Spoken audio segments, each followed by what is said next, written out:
Hello दोस्तों। अभी engineer बनने का किसी का भी सपना बिल्कुल नहीं होगा फ्रैक्चर, क्योंकि अभी आपको इजी लगने लगेगा मैकेनिक्स ऑफ स्ट्रक्चर। जी हाँ दोस्तों, स्ट्रेस लेने की कोई भी जरूरत नहीं है। स्ट्रेस, जी हाँ दोस्तों, आज के लेक्चर में स्ट्रेस ही पढ़ने वाले हैं, तो देर किस बात की है, फटाफट शुरू कर लेते हैं आज का लेक्चर। तो दोस्तों, आपको पता है स्ट्रेस इंसान में जो आता है और अपने बिल्डिंग स्ट्रक्चर में जो आता है वो बिल्कुल सेम है। कैसे, बता देता हूं आपको। देखिए, स्ट्रेस इंसानों में कब आता है? जब उसके दिमाग पे लोड आता है, बराबर, लोड आता है। तो ये जो अपना स्ट्रेस है जिसको हम कहने जा रहे हैं, क्या कहने जा रहे हैं? सिग्मा। हमेशा स्ट्रेस लिखना थोड़ा सा डिफिकल्ट होता है, तो कुछ नोटेशन दिए रखते हैं, तो उसको सिग्मा दिया है। तो ये सिग्मा यानी स्ट्रेस कब आता है? जब किसी मटेरियल पे लोड आता है। क्या आता है? लोड। अब वो लोड एक्ट कहां पे होगा?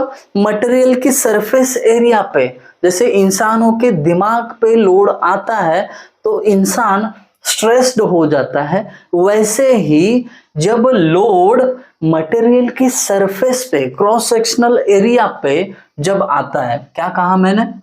Cross sectional area, cross sectional area, यहां पे मैंने एरिया लिख दिया। तो मटेरियल के किसी भी क्रॉस सेक्शनल एरिया पे, जैसे कि ये पेन है या स्टील बार समझ लो इसको, चलिए ये स्टील बार है, ठीक है। अब इसके ये क्रॉस सेक्शनल एरिया पे कुछ लोड आया, ठीक है, कुछ लोड लगाया हमने। अब इस पे लोड कैसा लग सकता है? या तो आप इसको पुल कर सकते हो, नहीं तो इसको पुश कर सकते हो। तो यहां पे अगर आपने सरफेस एरिया पे लोड दिया तो समझो कि आपका मटेरियल स्ट्रेस में जाएगा। इतना सिंपल है। अब ये आपको बात समझ में आई होगी। स्ट्रेस का मतलब होता है किसी मटेरियल पे लोड आता है उसके क्रॉस सेक्शनल एरिया पे, तो उसको स्ट्रेस बोलते हैं। अब थोड़ा सा ये जो हम लोकल लैंग्वेज में समझे उसको टेक्निकल डेफिनेशन में बिठा देते हैं। अब देखिए कैसे डेफिनेशन लिखेंगे इसका। एग्जाम में पूछा जाता है बहुत बार कि define stress and give its expression. तो यहाँ पे एक्सप्रेशन तो मिल गया आपको, अब डिफाइन कैसे करते हैं वो देखते हैं।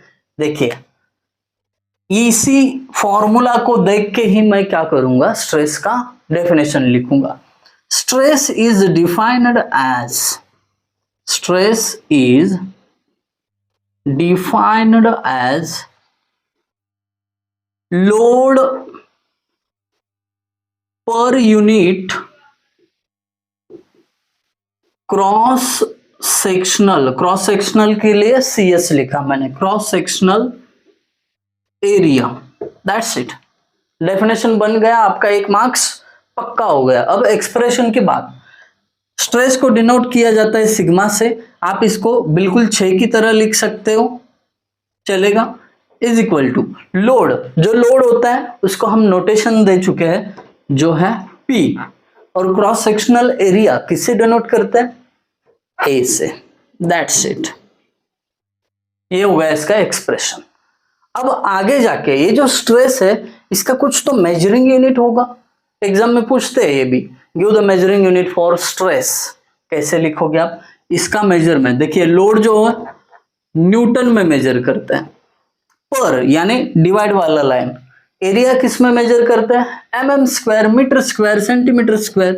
तो जनरली हम mm स्क्वायर में मेजर करते हैं, तो यूनिट क्या आ गया इसका?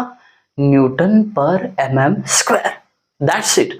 आपको यहाँ पे स्ट्रेस की पूरी आइडिया आ चुकी है। अब इसके कुछ बच्चे भी हैं, बच्चे का मतलब इनके कुछ टाइप्स भी हैं। 2 टाइप्स है, मैं बता देता हूँ बिल्कुल आपको। यहाँ पे देखिए, ये एक स्टील रॉड है, सामने से देख रहे हो तो इसके लिए ऐसा दिख रहा है, साइड से देखोगे तो कुछ इस प्रकार स्टील रॉड दिखेगा। तो सेकेंड चैप्टर में बिल्कुल आपको स्टील रॉड पे ही ज्यादा फोकस करना है, स्टडी करना है उसका। अब देखिए, अब स्ट्रेस के टाइप्स की बात कर रहा हूं मैं, पहले तो उनके नाम लिख देता हूं। पहला टाइप होता है टेंसाइल स्ट्रेस, और दूसरा जो टाइप होता है वो होता है कॉम्प्रेसिव स्ट्रेस। बस 2 मिनट में लेक्चर खत्म हो जाएगा, कहीं जाइएगा मत, ये 2 कॉन्सेप्ट क्लियर करेंगे और रुक जाएंगे। देखिए, जब किसी बॉडी को ऐसे पुल किया जाता है, दोनों साइड से खींचा जाता है विद द फोर्स P, तो उस बॉडी में जो स्ट्रेस डेवलप होता है उसको टेंसाइल स्ट्रेस बोलते हैं। तो डेफिनेशन क्या बनेगा टेंसाइल स्ट्रेस का? It is defined as stress developed in body when body subjected to equal and opposite pull forces. Simple, एकदम सिंपल रखिए। ये कौन से फोर्सेस है? पुल, खींचे जाने वाले, और ये दोनों क्या होने चाहिए? इक्वल भी होने चाहिए और अपोजिट भी होने चाहिए। इसका महत्व क्या है मैं आपको समझाता हूं। अभी इक्वल क्यों होने चाहिए? इधर जितना खींचोगे उतना ही उधर खींचोगे, तभी स्ट्रेस डेवलप होगा। अदरवाइज क्या होगा? इधर ज्यादा खींचा तो ये भागा चला जाएगा इधर लेफ्ट साइड में, या उधर ज्यादा खींचा तो ये राइट साइड में भागते चला जाएगा, तो स्ट्रेस डेवलप नहीं होगा। इसके लिए अपोजिट भी होना चाहिए और इक्वल भी होना चाहिए। तो पुल फोर्सेस के कारण जो स्ट्रेस डेवलप होता है उसको हम टेंसाइल स्ट्रेस बोलते हैं। That's it. तो दोबारा अगर डेफिनेशन और आसान लैंग्वेज में बताना चाहूं तो यहां पे लिखूंगा stress developed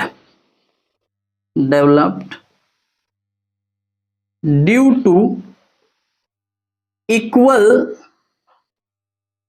and opposite pull forces is called या is known tensile stress. That's it. इसमें हाईलाइटेड कौन सी चीजें हैं यहां पे देखिए, पुल ये अपोजिट होना चाहिए, साथ में इक्वल होना चाहिए। ये हो गया टेंसाइल स्ट्रेस के बारे में। अब दूसरी तरफ और एक बॉडी है जिसपे आपने अभी पुश फोर्स लगाया, जो अगेन P है, जिसको हम पुश फोर्स बोलेंगे। दोनों साइड से पुश किया जा रहा है विद द फोर्स P। दोनों तरफ से सेम फोर्स है और डायरेक्शन उसकी बिल्कुल सेम है। Okay, equal and opposite. ये इधर जा रहा है तो वो उधर आ रहा है, बराबर। ये देखिए, तभी कॉम्प्रेशन होगा उसका, तो कॉम्प्रेसिव स्ट्रेस। तो इसका डेफिनेशन बिल्कुल इसके जैसा ही बनेगा। देखिए, इसको देख के ही उधर लिख दे रहा हूं। Stress developed due